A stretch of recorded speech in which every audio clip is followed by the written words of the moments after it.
It's that time once again, my friends. Glitch Productions and Gooseworks have finally graced us with their existence by releasing the trailer for Digital Circus Episode 7, and at this point, I don't know if I should be thanking them or not. Because of course, thank you for the trailer, yes, but are we cooked? This is easily shaping up to be by far the most intense episode yet for a multitude of reasons. From the mannequin, to the weird human face looking thing, to the possibility of a Ribbit flashback, to, of course, the weirdness surrounding Jax and Cain in this episode. And so this trailer is one of them where you really have to analyze it frame by frame, which is exactly what I did. So please sit back and try to relax the best you can while I explain why we're all doomed and the world is ending because of this episode. Within not even the first 10 seconds of this trailer, things are already becoming disorderly and we get two major details worth mentioning. First of all, Gooseworks, what the hell is this? It may look like static, but that, my friends, is most definitely a human face. If somehow it's not actually a human face, then that has to be the most human face looking static that I've ever seen. I have no idea why this would be here. I do have a few guesses. It could represent the founder of CNA or something, but we'll get back to that later. Hello, Editor Cosmify here.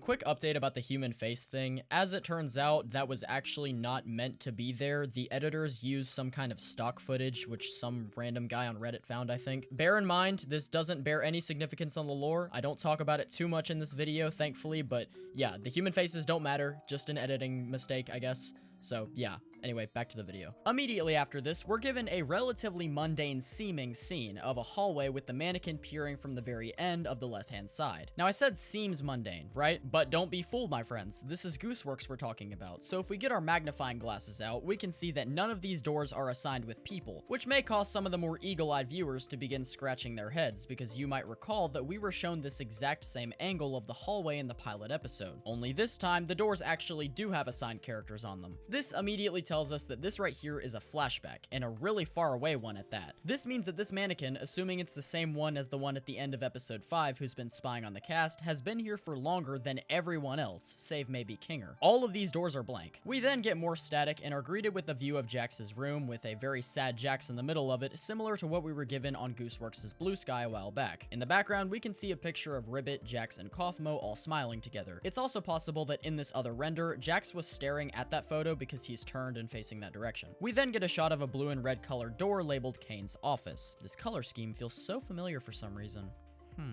We'll get back to that later. The next shot contains, presumably, the same mannequin staring at us from behind a rock. This is then followed by a barely visible glimpse of Cain giving 2 thumbs up, I think. And then we are hit with a lightning round of some of the more important details. Be ready for this, because this is where it gets juicy. First, we see a shot of Zubul with her eyes closed. I can't tell if she's asleep or restrained in some way. We then see Pomni with Ragatha, and Ragatha is wearing an expression of fear. Note the barely visible eyebrow so you don't confuse this for being a blank expression. And their attention is then turned to something behind the camera. We also see a bucket full of keys, which almost certainly belongs to Jax, that weirdo. We then see an area of the circus that we have not seen before, which just looks straight out of an early 2000s wallpaper or screensaver. A quick shot of someone holding a tiny golden hand. There are a few characters who wear gloves, so it's really anyone's guess as to who this is. We then see a shot that I've seen a lot of different interpretations for, but I'm gonna go further in depth with all of this in a minute, so just keep this image in your mind. Kinger appears to be pointing at Pomni while she looks startled. Note the blue and red buttons behind her as well. We see a little orb thing that appears to contain a cabin floating in the sky surrounded by mountains, a shot of Cain blue screening, the mannequin grabbing the camera with an unsettling smile on its face, Jax's door opening, and then a shot of Ragatha staring at something above the camera while looking distraught. And then to round everything off, we get a shot of a door in a dark corridor opening, and then a shot of a different door which only appears for a split second. Then we get this voice line.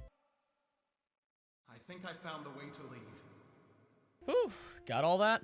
Good, because now it's time to figure out what exactly all of it means. So I think by now it's quite clear based on several things that this episode is not going to be the pleasant beach episode that it appears to be. But one thing I don't want you guys to get caught up in is the idea that all of this episode is going to end up revolving around Jax. Of course, it's very possible that this ends up being a mostly Jax-themed episode because he hasn't really had a complete character arc yet. However, Jax got a pretty good bit of focus in episode 6, and Gooseworks really loves to do this thing where she makes you think that an episode is going to focus on a certain character way more than it actually does. For example, episode 5 made a lot of people, including myself, I'll admit, think that Ragatha had a pretty high chance of abstracting in the next episode. This ended up being wrong. In much of the same way, while I think Jax will get some development in this episode, I think much of his emotional turmoil may be brushed aside because there is a much bigger plot at play now, the exit door. Remember how I said that the hallway mannequin scene was a flashback? This already tells us that the mannequin, whether NPC or human, has a lot more experience with the Digital Circus than any of the other characters. universe. So that voice that we hear at the very end, I think that's the mannequin. I've seen plenty of people trying to say that this is Kinger or Jax, and I mean, yeah, they sound similar, but I just don't hear it that way completely. So Jax, in his immense desire to escape after what happened, manifests an exit door. He then tries to convince the others that there is a way to escape, but they don't believe him until the mannequin shows up with more knowledge. Meanwhile, Kane is either doing his own thing or glitching out too much to function properly. From there, they end up in these backrooms looking places. That's kind of the working theory that I have right now. Some people have created other theories about Pomni possibly being the creator of the Digital Circus, which is why I made that comment about color schemes earlier, and I'm probably gonna have to make a separate video about that. But one thing I can say is that I think right here, Kinger is revealing to Pomni that he is the one who created the circus. This, understandably, startles and confuses her. And these human faces, I think these could be the faces of the people who have been trapped within the circus. It's pretty rough being a theorist with so little to go off of and so many different directions to look in, but I think this is a decent baseline. It also shows that this episode's probably going to be like 40 minutes long. There's also an entirely new conversation to be had about Zubul on top of all the other things, because she's been suspiciously absent in this trailer besides that one scene. And remember what I said about Gooseworks being misleading? It would totally be in character for Gooseworks to make it seem like this episode focuses mostly on Jax or make it seem like something bad is going to happen to him, when in reality, this bad thing will actually end up happening to someone like Zubul. It's something you don't really expect going into the episode, but I trust that Gooseworks will make all of it make sense. I can definitely see how this episode could be controversial, especially with theories like the Pomni created the circus theory that I mentioned a minute ago. Something like that would be sure to piss off some of the fandom. But I'm honestly just scared that they're going to kill someone off. Even though I know it probably won't happen, and the angst between Pomni and Jax is sure to take a back seat with the events involving the exit door in this episode. One thing that I really hope doesn't happen is that Kane discovers that they're trying to escape, lashes out and gets angry, and then punishes them in some way. I don't really think that's in line for Kane. I don't think he's malicious, but I do think he really needs a hug because he does not feel appreciated in the slightest right now. In this world, the worst thing you can do is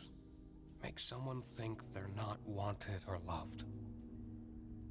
But anyway, quick recap for things that may happen. Jax will be sad, an exit will be found, the mannequin will reveal his presence, we'll get a flashback with Jax and Ribbit, we may see a human in some form, and Kane will either get worse or someone will help him feel better in this episode. We're also getting a ton of new information right now. As I've been editing this video, there's already been new teasers that have come out that kind of changed things, but not really that much. So definitely expect more videos talking about the potentiality for things to happen in episode 7 within the next week or so, obviously before the episode comes out. This episode looks absolutely amazing, and it is definitely going to live up to the controversial thing. I hope you enjoy my attempt at piecing all this together. I'm definitely going to make another video talking about the Pomni thing, but that's about it for now. I'm going to go to sleep. Bye-bye.